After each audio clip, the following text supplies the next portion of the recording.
In today's society, you see more and more ex-convicts trying to readjust to a normal life. You may think a normal life means applying to jobs and going on interviews, but for ex-convicts, it is a lot harder than that. When ex-convicts apply to jobs, they are required to let the employer know of their criminal background. While there may be many jobs looking to hire people, some people are extremely hesitant in hiring someone with a criminal background. With the COVID-19 pandemic hurting the job market, it is hard for someone to find a job and even harder for an ex-convict to find one. This presentation will inform you on the difficulties that ex-convicts face in trying to readjust to the new life that they have. Before diving into fully researching on what ex-convicts go through after being released from prison, we took it upon ourselves to gather our own data. We got data from students, friends, and family members from all different backgrounds to see what they thought about hiring an ex-convict. 60% of the data has shown that no matter what the offense is, they would hire the ex-convict.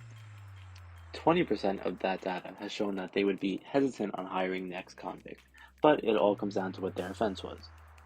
And the other 20% of the data has said automatically no to hiring someone who was an ex-convict. The chart that you see now shows what hiring professionals are willing to overlook from an ex-convict's background. As you can see, the more gruesome the offenses got, the more professionals decided against hiring an ex-convict. About 66% of managers and 60% of HR professionals have seen employees with criminal background provide the same or even more effort to their jobs compared to someone without a criminal background. Many convicts leave incarceration looking forward to reintegrating and once again becoming a part of society. In order to become a productive member of society, ex-cons need to be able to enter the workforce and make an income.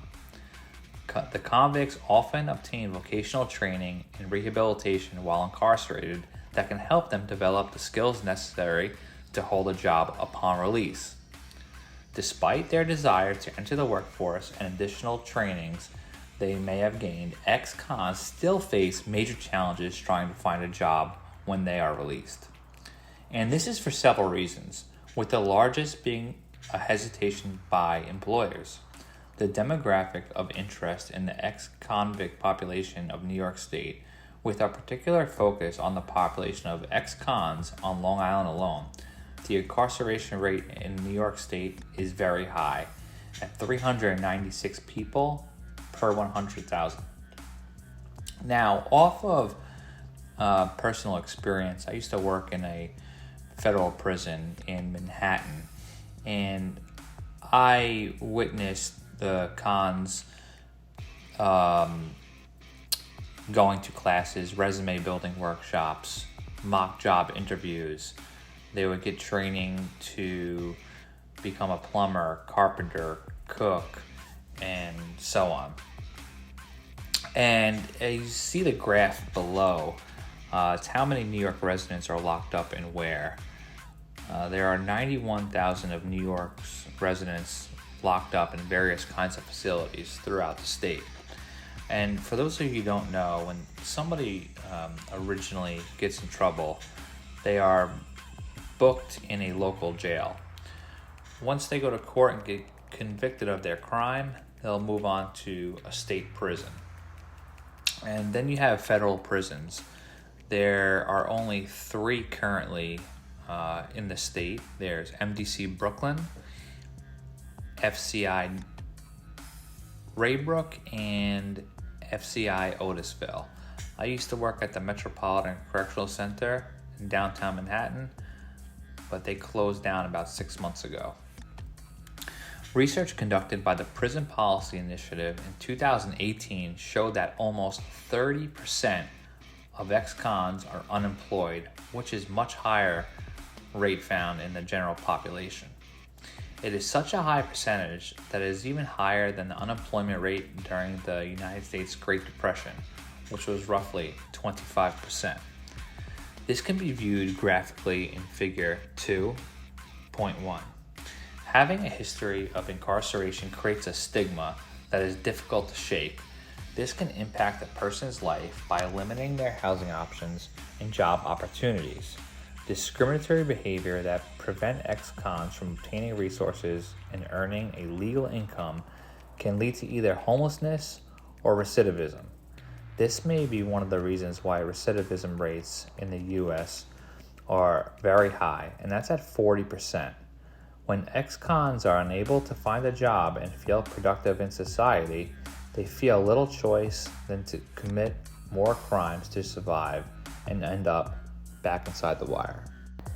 What people fail to realize is that for a lot of convicted convicts, after they get out of prison, they feel at risk and they oftentimes say they felt safer in prison and anything along those lines, because the world after prison for them is just not properly equipped. It is very unfortunate that I want inmates to feel this way when they get out of prison.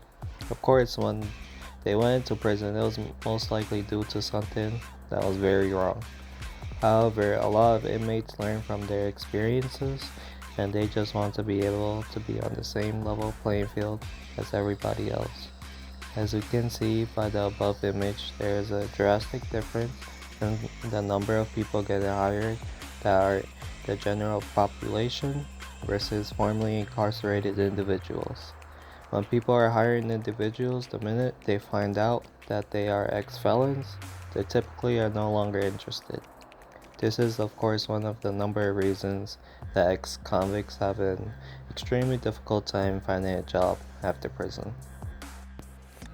After 2 months after being released from prison, these are some of the strategies that convicts use. The highest strategy is 72%, who go to their friends and family, who will try to help them get a job. For instance, they go to a friend who works and ask them to get them a job where they work and tell their employer about them. The next two after that are newspaper ads and convicts who walk in and apply for a job.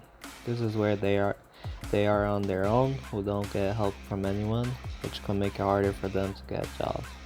The next two are employment agencies and parole agents that convicts go to and search for a job. Employment agencies help employers find employees and people who are looking for a job for a fee.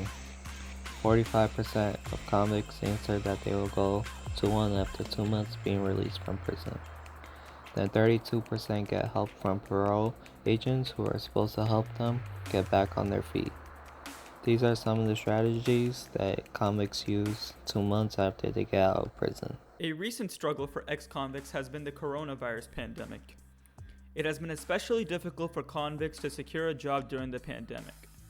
Back in 2015, former convict Bill Lavalsey Jr. had no trouble finding work after he had committed wire fraud and was upfront with his employers. After the pandemic, this changed.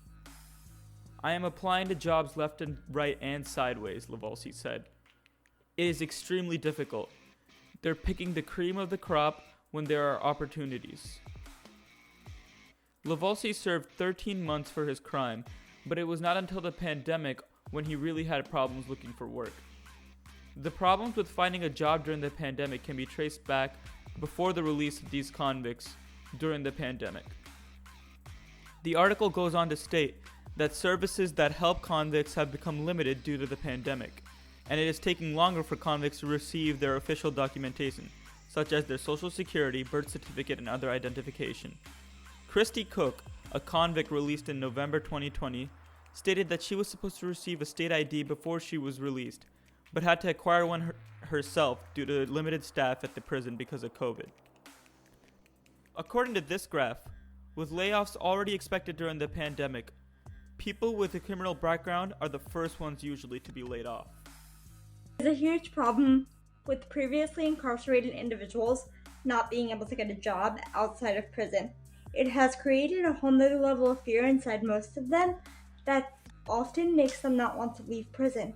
This is because they do not know how to sustainably live outside of prison due to oftentimes their length of their sentence. Ultimately, they do not have access to the proper resources to be able to get a job outside of prison. Therefore, in some cases, they end up back in prison. Ultimately, there are so many benefits if companies were to hire previously incarcerated individuals, reiterating the main benefits Again, providing these jobs to the incarcerated individuals outside of prison allows for a more diverse population when it comes to the workplace. Ultimately, as a society, we need to learn and we need to educate ourselves that previously incarcerated individuals deserve a proper chance at life once they get out of prison. So, by ending that stigma, it will ultimately open a door for a more diverse workplace, therefore making it a better society overall.